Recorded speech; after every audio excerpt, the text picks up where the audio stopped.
দেশি শিং মাছ দিয়ে আলু দিয়ে ঝোল রান্না করেছিলাম, সাথে ছিল চাকচাক করে পটল ভাজি। খেতে যে এত মজা হয়েছিল।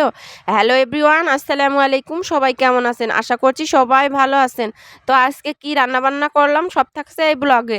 এই তো আমি বাজার থেকে কিছু শিং মাছ কিনে নিয়ে আসছিলাম। এগুলো হচ্ছে একদম দেশি শিং মাছ। আসলে বাজারে এখন সচরাচর কিন্তু দেশি মাছগুলো পাওয়া যায় না, সব হচ্ছে চাষের মাছ। খোঁজাখুঁজির পরে এই দেশি মাছগুলো আমি পাই। তো বাজার থেকে নিয়ে আসলাম, কেটে ধুয়ে একদম ফ্রিজে রেখে দিছিলাম।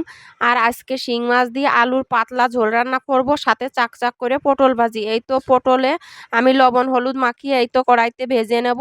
তো পরিমাণ মতো তেল দিয়ে দিলাম, তেল গরম হয়ে গেলে এই তো পটলগুলো দিয়ে দেব।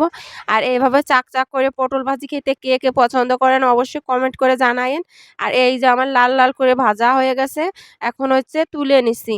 আর অনেকে আবার এই পটল ভাজি কিন্তু লবণ হলুদ মরিচের গুঁড়া দিয়ে ভাজি করে নেয়। আর আমি কিন্তু এভাবে ভাজি করে মরিচ পেঁয়াজ দিয়ে আবার ভাজি করি। এই তো মরিচ পেঁয়াজ ভাজি করে নিচ্ছি একটু লবণ হলুদ দিয়ে।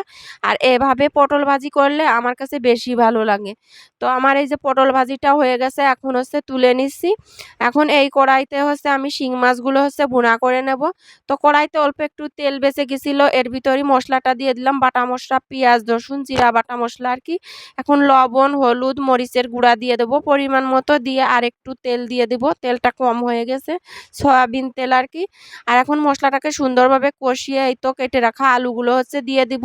আর শিং মাছগুলো এর ভিতর আমি দিয়ে দেবো, দিয়ে একটু নেড়ে ছেড়ে আর কি কষানোর জন্য পানি দিয়ে দেবো।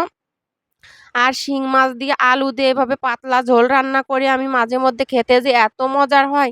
তো এখন ঢাকনা দিয়ে ঢেকে রান্না করে নিব। এই তো দেখি ঝোলটাও টেনে গেছে, আর ওই যে তরকারিটাও কষানো হয়ে গেছে, এখন ঝোলের পানি দিয়ে দিলাম। কিছুক্ষণ রান্না করে নিলেই আমার তরকারিটা হয়ে যাবে। এই তো তরকারিটা হয়ে গেছে, এখন আমি এর ভিতর দিয়ে দেবো জিরা গুঁড়া। আমি কিন্তু সব ঝোল তরকারিতে জিরা গুঁড়া খাই।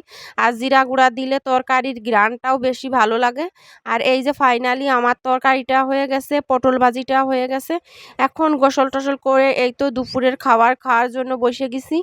আর এই যে শিং মাছের তরকারিটা পটল ভাজিটা এত মজার হয়েছিল কি আর বলবো। আপনারাও বাসায় একবার খেয়ে দেখবেন কেমন হয়। তো আমার তরকারিগুলো কেমন হয়েছে অবশ্যই কমেন্ট করে জানাবেন। এই তো দুপুরের খাওয়া দাওয়া করে আমাদের পাশের বাড়িতে এক হচ্ছে কাপড় বিক্রি করে, তো ওনার কাছে কাপড় আনার জন্য চলে গেলাম। তো এখান থেকে কিছু 3 পিস চাদর তো নিয়ে নিলাম। আমি আমার ছোটো যা বড়ো যা সবাই মিলে আমরা গেছিলাম। তো এখান থেকে আসতে আসতে কিন্তু আমাদের সন্ধ্যা হয়ে গেছিল। আর আমার ভিডিওগুলো আপনাদের কাছে কেমন লাগে অবশ্যই কমেন্ট করে জানাবেন। ভিডিওটি ভালো লাগলে লাইক কমেন্ট শেয়ার করবেন। আল্লাহ হাফেজ।